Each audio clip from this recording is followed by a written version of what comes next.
Historias de traición.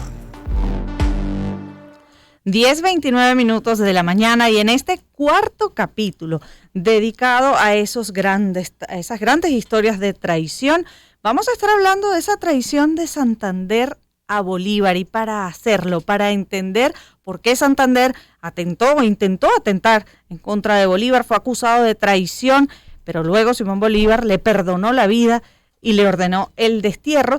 Tenemos en línea telefónica a Jesús Piñero, quien es profesor, periodista e historiador, para darle forma a este cuarto capítulo. Jesús, es un gusto conversar contigo. Bienvenido a Zona Éxitos. Hola Lila, hola Adriana, muchas gracias por la invitación. Jesús, ¿por qué se dice por qué traiciona Santander a Bolívar y en qué momento empezaron a tener diferencias en cuanto a las ideas de lo que debía ser la Gran Colombia?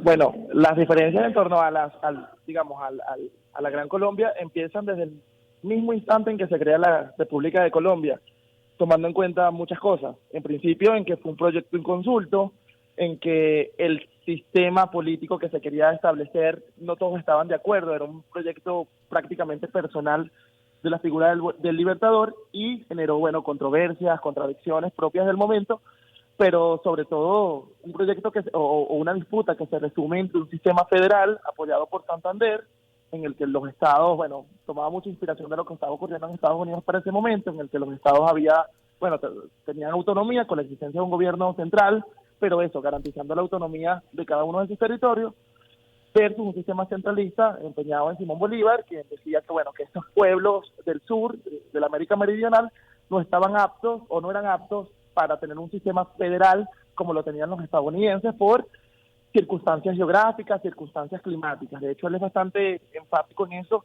cuando pronuncia el discurso de Angostura en febrero de 1819. Ojo, obviamente no se ha creado Colombia para este momento, pero ya se deja ver cuáles son las ideas y cuál es el pensamiento del libertador. Un pensamiento centralista y no federal como lo tenía Santander. Entonces, obviamente el marco de la contradicción es esa, es el choque entre dos posiciones encontradas. Y cuando se dan esas diferencias, ¿por qué una figura como Santander termina apelando a quizás atentar en contra de la figura de Bolívar? Bueno, porque básicamente veían en Simón Bolívar la figura de un tirano, la figura de y eso se va a acrecentar también por las decisiones unipersonales y unilaterales que va a tomar Simón Bolívar en la medida en que se avanza con el proyecto colombiano. Por ejemplo, en el año 1824 no hay nadie que se atreva a cuestionar el poder militar que tiene Simón Bolívar, que ha regresado triunfante de Ayacucho, de las campañas del sur. Entonces, obviamente es un personaje que generaba odios y pasiones en torno a su figura, y que la forma para acabar con esa situación de las cosas en la que se encontraban, como lo dejan claramente establecido en varios documentos, es la muerte del tirano. Y básicamente se enmarca eso, no solamente el atentado de Santander, los tantos atentados que sufrió el libertador en el proyecto colombiano. Además, hay que destacar las aspiraciones vitalicias que tenía el libertador. Él hablaba de una presidencia vitalicia, por ejemplo, en la recién creada Bolivia, de un senado hereditario. Es decir, las decisiones de Bolívar tuvieron repercusión, y claro, la historiografía posterior se ha encargado de decir sí, fue una traición, que evidentemente lo fue, porque Santander estuvo involucrado en el atentado, pero también hay parte de una historiografía pro-bolivariana y pro-culto a Bolívar que se ha encargado de enfatizar esas cosas.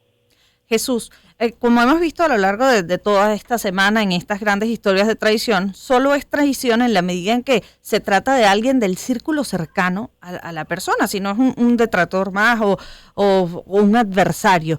¿Cuán cercanos llegaron a ser Santander y Bolívar? ¿Y cómo interpreta luego Bolívar esta traición, esta participación de Santander en un atentado contra su vida, y luego termina hasta perdonándole la vida?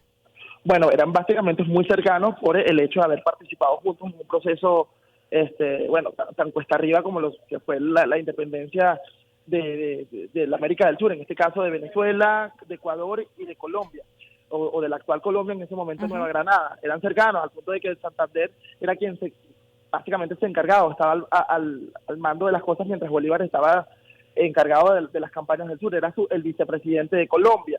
Entonces sí, eran cercanos, tenían la misma idea, pero tenían visiones completamente distintas, y en la medida en que crecía la figura de Simón Bolívar y le hacía sombra al resto de las otras figuras, al resto del proyecto en sí mismo, obviamente generó odios y pasiones, no solamente de Santander, sino también de la misma figura de José Antonio Páez, que también ha sido catalogada como un traidor por parte de la historiografía venezolana y por el gobierno actual. Sin embargo, hay quien asume que Páez, la verdadera independencia de Venezuela se da después de la ruptura o la disolución de la Gran Colombia. De hecho, yo soy quien es también de los historiadores que creen eso, ¿no? Porque a Páez les debemos el gentilicio. Nosotros somos venezolanos por el hecho de que en 1830 tomamos la decisión de independizarnos de Colombia, si no actualmente fuéramos colombianos, o fuésemos colombianos. De manera que incluso el profesor Germán Carrera Damas trata muchas veces de polemizar sobre eso, sobre que Bolívar fue el primer colombiano de la historia. Obviamente, al crear la República de Colombia se convierte en el primer colombiano de la historia, entendiendo a Colombia eso como la unión de Ecuador, Nueva Granada y Venezuela. La historia determinando la razón a Santander y a Páez con el federalismo versus esa visión central que tenía Simón Bolívar. Pero ¿qué pasa después con Santander y su destierro? Bueno, Santander creo que va a Estados Unidos, pero la historia no estoy muy de acuerdo con que como que la historia le termina dando la razón. La historia al final no da la razón, ¿no? A nadie, ni reivindica a nadie, sino que al final sí, era un sistema o era un modelo político que era inviable, y no solamente se lo dejó Santander claro en muchas cartas, sino también hay que estudiar, por ejemplo, la realidad de Colombia a finales de los años 20 del siglo XIX, es decir, es un país enorme, es un país centralista, donde las decisiones se toman en Bogotá y son precisamente los venezolanos quienes son los primeros en decir no queremos ser parte de esto, porque sencillamente Caracas, que fue nada más y nada menos la precursora de la independencia en América del Sur, pasa a ser relegada a la figura de Bogotá. Entonces, ¿para qué nos independizamos de España si las decisiones se están tomando a kilómetros de acá? Entonces, yo creo que el sistema federal pudo haber sido la vía de escape para la preservación de la Gran Colombia, pero el Libertador consideraba que era un sistema débil porque le daba autonomía a estos territorios que fácilmente podían secesionarse, podían separarse en el futuro y derrumbar la unión que tanto anhelaba. ¿Crees que en nuestro país, y ya para despedir, la gente conoce la figura de Santander y lo que estaba detrás de esos ideales que él defendía? No, se conoce mucho más en Colombia, evidentemente por ser un prócer de ese origen, y en Venezuela, bueno, se habla muy poco, precisamente por esa tradición, como la ha llamado la historiografía también, y porque evidentemente la historiografía venezolana y la historia venezolana en general ha caminado detrás del caballo de Simón Bolívar. Entonces, la medida en que los personajes de la historia se vinculan en mayor o menor medida con Simón Bolívar son importantes. Basta ver, por ejemplo, a Manuelita Sáenz, que es conocida como la libertadora del Libertador, es decir, tiene que tener siempre la referencia de Simón Bolívar, o a Sucre, o a Miranda, o sea, estos personajes son importantes para la historia patria o para la historia oficial en la medida en que tienen cercanías con el Libertador, pero de resto no. Jesús, muchísimas gracias por ayudarnos a darle forma a este cuarto capítulo de nuestro seriado dedicado a esas lealtades hipotecadas y a las historias de traición.